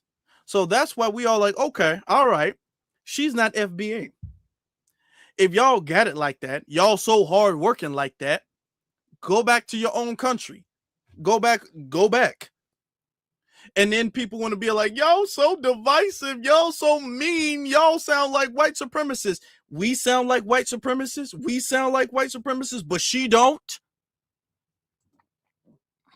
This woman who said we need to stop blaming racism for everything. This woman over here talking about how we need to just do better and pull ourselves up by our bootstraps. She don't sound like a white supremacist, but when we say she can go back home, we sound like one. We're the bad guys for saying she can take her hard working ass back home. You know, she should teach her people. If she knew how to do it in America, she should know how to do it in Jamaica. That's all we saying. But we the bad guys. But we got to come over here and we got to just accept their disrespect, accept them wagging their finger, accept them being condescending and disrespectful. Walking on a land, walking on a road that was paved by other people. This world, everything she got, the fact that she can drive a car, the fact that she can have a cell phone, the fact that she can say whatever she wants to say, the fact that she can have a job or even start a business was a road that was paved by us. By us. Not her, not her people, not Jamaica, by us. The fact that she can come over here and be a citizen is by us. She's talking about, yeah, back home, they wiping their boots, they wiping their stuff with their, that's because of y'all. That's because that shows the level of effectiveness that you guys have. Is that mean? Yes, I said it. I don't care. It is what it is. It shows the level of fact that y'all can't get together and do anything effective. Can we say this? I'm going to say it. I don't care if I can say it or not. I'm going to say it. We, as foundational Black Americans, have proven time and time again, we're the people who are effective. We're effective. Are we mean sometimes? Sometimes you got to be mean. Are we nice sometimes? Sometimes you can be nice, but we're effective. We make mistakes here and there. Sometimes we don't go exactly where we need to go sometimes. Sometimes we go left when we should go right. Sometimes there's bumps in the road. Sometimes we get lost, but we effective. And we are more effective than everybody else. There is nobody else who has ever been more effective than we have been. There is nobody else who have gotten their literacy rate up 100-something% right after slavery, even though we were killed for learning how to read. We were able to sneak and learn how to read like Frederick Douglass and other Black brothers and sisters did, and then teach other people how to read. That's effectiveness that these people couldn't comprehend. They couldn't comprehend that level of effectiveness. They couldn't comprehend what Madam C.J. Walker was doing, what Harriet Tubman was doing, what Frederick Douglass was doing, what Booker T. Washington was doing. They couldn't comprehend our level of effectiveness. Okay? They couldn't, all of our inventions, they don't have that. I'm talking about from the light bulb to the doorknob, just basic things that they use on an everyday basis. We're effective. They're not effective. And the fact that in the 21st century, in the year 2026, everybody is showing, now people can talk about, yeah, our resources have been taken from us. Oh, join the club. Join the club, join the club, join the club. Yeah, you've been robbed. We've been bombed. So join the club. Y'all not special. We had our own government drop bombs on us. So y'all ain't going through nothing special now. Okay. You know, in New York, Central Park used to be a black neighborhood. So that's something that we've had to deal with since the beginning of this country. So it's not nothing new. But because we are effective, we can move past that. We can persevere. They can't persevere past that. Is that tough love? Yes, it is. It's tough love. We can persevere past slavery because we're effective. We can persevere past Jim Crow. We can persevere past redlining and the Highway Act. We can persevere past this stuff because we're effective. Oh, Seneca Village. We can persevere past that. We can persevere past Black Wall Street in Tulsa, Oklahoma. We can persevere past Maywood. We can persevere past these things. We can persevere past the crack epidemic and mass incarceration. We can persevere past all of these things. What's your excuse? What's your excuse? Mind you, we're the minority. Y'all are the majority of y'all countries. Y'all the majority of y'all countries. So what's y'all excuse? We have persevered effectively. So effectively, everybody is copying what we're doing. That's how effective we are. All of the protests that you're seeing right now with ICE, with that woman who was shot by ICE, Renee Good, they look like the civil rights movement, don't they? They're out there chanting no justice, no peace. They're out there chanting, say her name. They're out there chanting by any means necessary. They're out there chanting our chants, raising their fists like us, because they said the only way we can get anything done is to be effective like them. I don't care what it is. Whether it's protesting ICE, we got to be like them. Whether it's protesting Gaza, we got to be like them. Whether it's protesting immigration, we got to be like them. Protesting Trump, we got to be like them. Why? Because we are the people who are effective. It's been us the whole time. And by us being effective, we have established the blueprint for everybody else to follow. Everybody else is following our blueprint. Because they see it like, hey, the only people crossing the finish line is them. We need to do what they're doing. We need to follow in their footsteps. We need to be like them. They're the winners. They're the ones doing stuff. If these immigrants who want to talk all this, who are so bad, so smart, so hardworking, if y'all were half as effective as we've been, y'all wouldn't be sitting up there wiping your butt with leaves. You wouldn't be doing that. You would have a toilet. You would at least have toilets. Would the bathroom be clean? Maybe not, but you would at least have a toilet in the bathroom that you could flush. Aren't y'all like buy a bunch of water and stuff like that? How do y'all not have plumbing? That's what I want to know. But all of those resources that y'all be bragging about, that if y'all were half as y'all would have toilets. And if I say that, they'd be like, why are you saying that? That's so mean. Why would you say that? Look, this goes back to what I was saying earlier. Remember this guy, and this is going to circle back so beautifully. Remember this guy. Remember he was saying that FBA called. So I went on a rant today. Hold on. Remember him? You know, the founder of FBA is a grifter. He is just like, he might as well be Candace Owens or people like that. And it's just, the whole point of it is to divide the black community in America. Oh, divide the black community. Here's the thing, y'all. If it's dividing from people like this, dividing from tethers like that, I'm cool with division. And this is my thing. Y'all want to call us divisive, but she gets up here, she uses her platform to denigrate us, to call us lazy, to talk down on us, and y'all don't want to say nothing. All of the people like, y'all are divisive. You guys do not need to be so divisive. You guys do not need to. You guys can all get along. There's no need to be so divisive. You guys call us divisive all you want to, but these tethers be going on crazy rants, just unwarranted rants about how much better they are than us, how bad we are, how stuck in the past we are, how much we need to do better, how much we need to work harder, how much we need to ignore racism, how much we need to let slavery go, and y'all don't say anything. Nothing. But then when we say we the bad guys, we're the bad. No, okay. All right. Fine then. Fine. All right. Fine. We're just going to keep the same energy then. We're going to keep the same energy. Y'all coming over here, y'all sounding no better than the damn Ku Klux Klan, but we supposed to turn the other cheek? No, I don't think so. Let me get to these super chats. Dakotas Jenkins, he says, delineation is a must. It's survival, not hatred. Yeah, it's not. It is. It's absolutely what we need to do. And if we stop doing it, we won't win. We can win. We can be, keyword, effective if we keep doing what we're doing. We just got to make sure that we stay on the right path. Don't make these mistakes. Keep doing what we're doing. And we can be effective. They can't do that. Okay?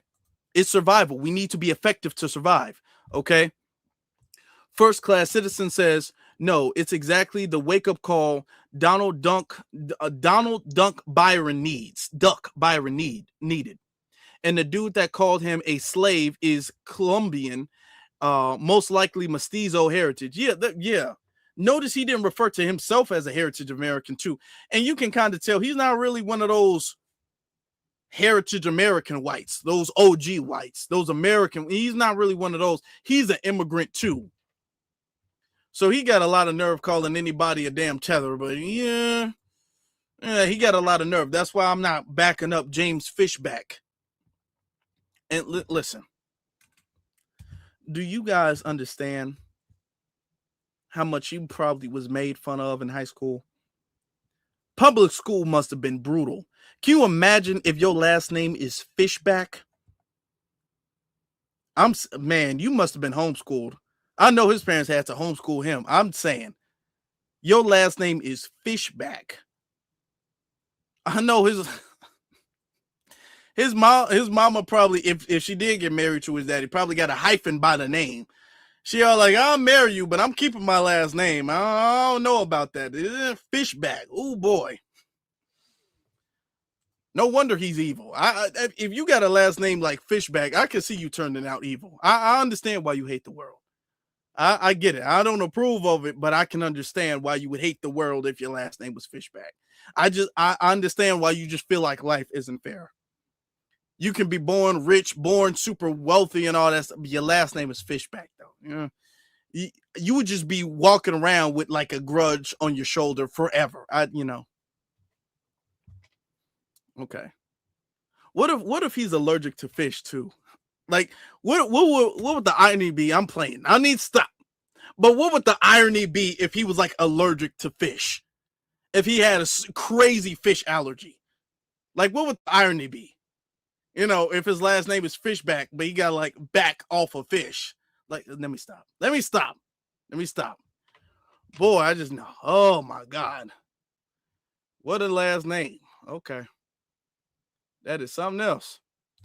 Okay, let's get to K. K says he's calling the Freedman TV Society, but cares about semantics. He cares about semantics, okay?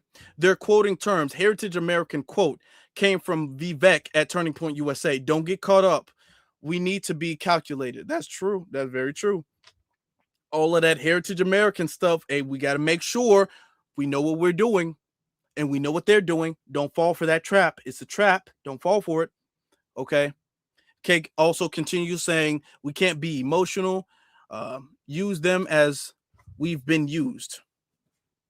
That's true. We can't let them use us. We already know what we're doing. Thank you very much. Crystal sends a super sticker. Thank you very much for that. I appreciate you.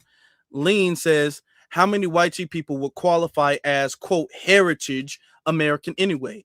Truth be told, if our descendants were not nursed and raised by FBA women, they were not heritage.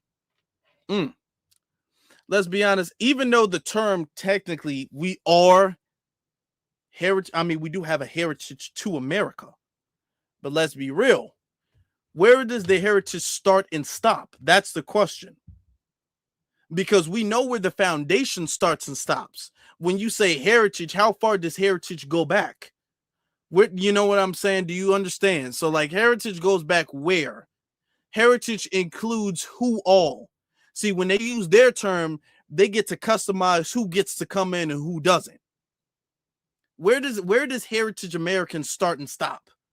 Who all gets to, if you were here right after slavery, can you be a heritage American? Like, where do you know what I'm saying? It's left up for interpretation. Foundational Black American, it's not arguable. It's not left up for interpretation. There's a point, because all countries have a foundation.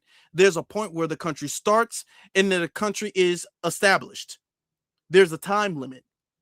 And if our family was here during that time limit, yes, you are. With heritages, where does it start and stop? Who all gets to be in? You know, see, that's the thing. We can't leave anything up for interpretation. Mother Tree and Moon says, don't go through we did not go through an ethnogenesis. We are the same people we've always been. Indigenous, foundational is easy to replicate. Indigenous is not. Well, I mean, we did go through an ethnogenesis. That doesn't take away from our heritage as being indigenous or our bloodlines.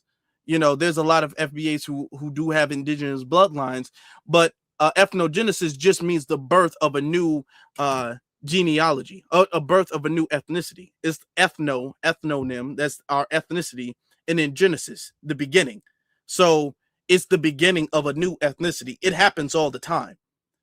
So yeah, we have started a new ethnicity. You know, that part is true. I do get what you're coming from, what you're saying, but yeah, we did have an ethnogenesis though. Let's get to my brother Cyberdon. I appreciate you, Cyberdon. He says, good evening, FBA family. Tethers are mad, and I love it. I love it too. I love it too. I especially love it. I think it's beautiful. I appreciate that. That was a pretty good super chat. Appreciate you. Yeah, as far as the ethnogenesis, this, when somebody says ethnogenesis, this doesn't necessarily, because all ethnicities had an ethnogenesis. Every single ethnicity in the world had an ethnogenesis. This doesn't directly mean that all traces of their ethnicity before is been stripped. Not necessarily. But that means something is new. Whatever they are now is different from what they used to be. For instance, Japanese people had an ethnogenesis when they left China. There's a lot of Japanese people who are Japanese today. Their ethnicity is different today, but centuries and centuries and centuries ago, they were on a different land. Now, they still might have remnants from their culture before, but they also developed something new. So that's the genesis of the new ethnicity. Like that.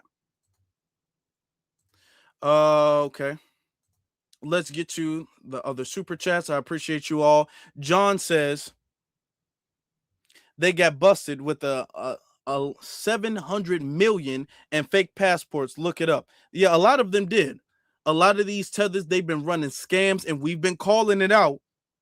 And the thing is that why delineation is so important is because when we call out scams that they do, they'll be all like, well, black people, the headlines will say black people or African American people. That's what the headlines will say. And we've been the ones be all like, no. Stand on your lineage. Stand on your ethnicity. No. You're going to have to stand on that. Don't just put black people scammed daycares. Don't put African American scam. No. Make sure you put Somalian. Make sure you put whatever Caribbean country they come from or whatever African country they come from. They got to stand on their ethnicity. That's what everybody got to do now. No. Don't use black. No. Stand on that. Stand on that. Okay. So that's why what we're doing is very important. And then let's get to BB. BB says, let me see, FBAs are being labeled as hate groups. They are, and a lot of people are, and that's something we're going to have to talk about. Thank you for that. A lot of people are labeling FBA. They're going to use this clip with Tucker Carlson and James Fishback to label us as MAGA hate groups. They're going to do it. I'm already seeing them start up. They're already on Twitter being all like, y'all are so happy that Tucker Carlson acknowledged y'all. They're going to start saying, see, this is proof. They're going to start saying, what? Mark my words. They're going to start saying that MAGA created FBA. I promise you they're going to start saying that. I already know how they think. They're going to start saying that MAGA and Tucker Carlson created FBA. They're going to start saying that what Tucker Carlson did verifies FBA as being COINTELPRO.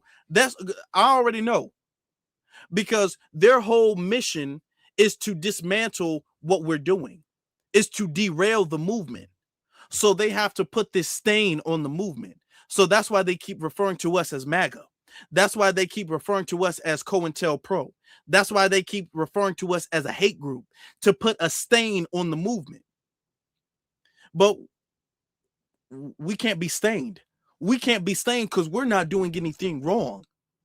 Anytime they say that, be all like, well, what are we doing wrong? What are we doing wrong? What have we done to anybody? What have we done wrong to anybody? And they can't prove that. But they are trying their hardest to find any way at all to put a stain on FBA, to sully the name as much as they can. So we got to be careful. I appreciate that. Also, shout out to the Cash Apps. I appreciate that from the family. Shout out to Mike for the Cash App. I appreciate you, Mike. And then shout out to Black RU for your Cash App. I appreciate you. Thank you. And then FBA Push Coalition says they are going to consider heritage from the time they arrived here and stole from our people until now. Yeah. See, yeah, that way they can fit in to Heritage American. That's what Heritage American means. As long as they get to fit in, see, that we can't let them do that, and we can't even legitimize their version of FBA. They're trying to whitewash FBA. We can't. I'm not even going to let them legitimize that. You're not a Heritage American. You're not. You're not. I don't think Tucker Carlson's not a Heritage American. Joe Biden's not a Heritage American. Y'all not. I'm not even going to give you guys that much. I'm not even going to give you guys that much. Heritage of what? How are you guys the heritage of something when y'all not the foundation of it? That's what I say. Hey, heritage, y'all don't have a heritage for real. Y'all heritage stems from Europeans. Your heritage Europeans. You're not Heritage American. You didn't build it. How are you the heritage of it? You can't inherit. Heritage is inherent. Those two words are the same or go together. You're maybe inherited of slave owners, but they don't want to acknowledge that.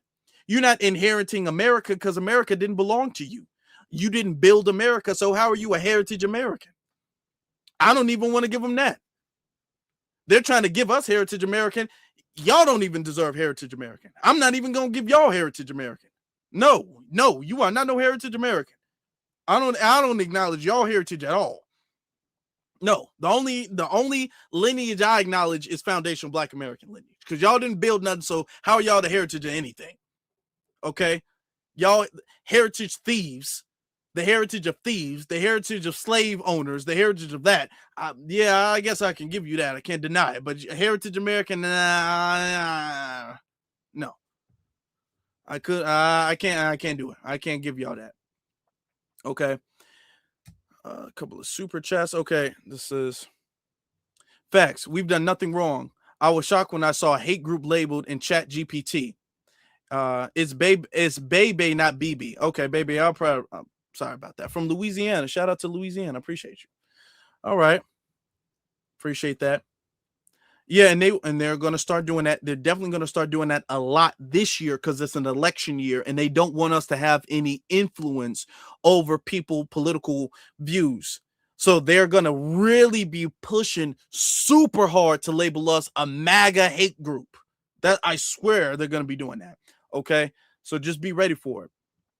Tell it like it is says MAGA did create something that already existed, or MAGA did create something that already existed. He says did. Okay. We wouldn't have pushed it if they created. We wouldn't have to push this if they came correct. That's true. And I think he means didn't. MAGA didn't create that. MAGA didn't create FBA. FBA was not a created thing. Just the term might have been a relatively newer term, but the heritage, if I could use that word, the lineage of FBA existed for centuries. It's not been MAGA. MAGA has not existed for centuries. There was no MAGA 100 years ago. There were FBAs 100 years ago. There was no MAGA 200, 300, 400 years ago. There were FBAs 200, 300, 400 years ago. Yeah, I know you meant them. So yeah, it's not a MAGA thing. MAGA can't create something. They don't like to know. They can't create it. And they can't control it either. I appreciate every single last one of y'all. Thank y'all very much. I will let y'all know that we're going to start seeing a lot of people who are going to be using these talking points. They're going to be using this as an opportunity to try to make it seem as if FBA and white supremacists are in line. I also want to warn you guys something else too. We're going to see a whole bunch of undercover tethers pose as FBA and say a bunch of radical things to make FBA seem like a hate group. We're going to see that because we saw it last election. We saw people be all like, I'm FBA and I love white people. What? And a lot of them are going to be under a bunch of weird accounts where they don't really show their face, because a lot of times you can tell when you look at them, you can tell. They're going to be saying a bunch of stuff that just makes us look like a radical extremist hate group. So there's going to be a whole bunch of fakers out there doing that to make FBA and the movement, because FBA is not the movement, but FBA and the movement look bad because they're trying to put a stain on us.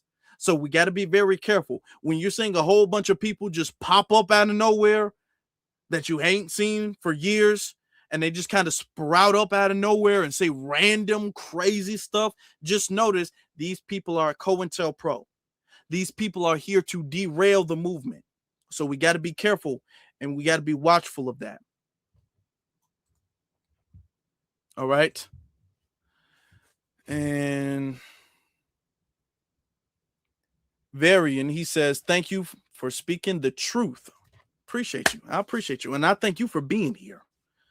I thank you very much for being here. Shout out to every single last person for being here. Thank you. Thank you for being here. I appreciate y'all. You know, we starting off 2026 strong, the way we supposed to. All right. We starting off good, the way we are supposed to. We got to be very careful because I've seen a whole lot of stuff. There's too much stuff to talk about tonight. So I'm gonna have to, make sure I break it down throughout the rest of the week. So I want y'all to make sure that you guys hit that like button. So that way, when I drop my other stuff, when y'all hit that subscribe button, so when I drop my other stuff and notification bell, so that way y'all don't miss out. Because I'm seeing it was so much stuff that I couldn't put in one live stream. So I got to make it, a couple more live streams. I got to talk about this subject all week because I'm seeing stuff about this all week. This is a big deal. So I need y'all to make sure that y'all hit that stuff and y'all come back, because there's a big attack on our lineage and they're trying to set the stepping stones so that way we don't have any type of political influence, or our political influence is ignored because they'll say we're just white supremacist supporters. All right. So we got to make sure we stand on our business and have them put respect on our names. Okay. They're going to put respect on our names because we're not going to accept the fact that they don't. We're not going to accept them not putting respect on our names. 2026, they're going to put respect on our names. I guarantee it. I guarantee it because that's the way it's always been. Okay. When we demand it, if we stand on it, they're going to do it. Okay. They're going to do it. All right. Appreciate y'all. Another super chat. Are you affiliated with Tariq Nasheed? I mean, must be newer to, because I was a speaker at his last rally for reparations. I've been at all the Tariq's events for the last few years now. So yeah, I would say so. But appreciate the question. Probably, and we got to understand there's always newer people to the channel who might not know me or my relationship to Tariq and all that stuff. So I get it. And with that being said, yeah, much respect to Tariq and all that, and much respect to you all. I appreciate your support. So with that being said, as always, family, Black first to every single last one of you all. Thank you guys for making sure they stand and respect our name and our lineage and our heritage. I appreciate y'all for that. I will see you guys next time. You all stay blessed.